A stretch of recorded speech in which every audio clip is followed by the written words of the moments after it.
কি ব্যাপার বাদ দিল? এই ছাগলটা ফের কেন ইঙ্গে টান নিয়ে এসে দিব? তুই কার মই কি কইব চাচা?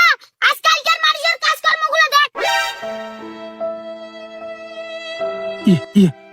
ছাগলটার গাঁত ফের কে ইঙ্গের কাদো মাগালিব? ওই সুধীর বেটা সিকুরা আসব। ওই সুধীর বেটা সিকুরা আসলে মোর ছাগলটাকে বেটা কাদু মাখাইছে। তার তুই কো ওই সুধীর বেটা কোন মানুষ হয়? বুঝি না এখন মোর মুখের ভাষাটা খারাপ করে ওই সুধীর বেটা গেল। তখন মানুষ মুখ করি এতি হাজি মানুষ গাইবা গেলাছি।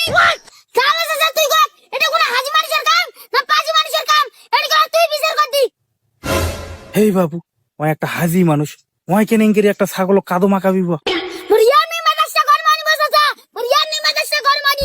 তুই মানে নেনু মোর ছাগলটা যাই আমার দুটো ধানে তো খানি দিয়া।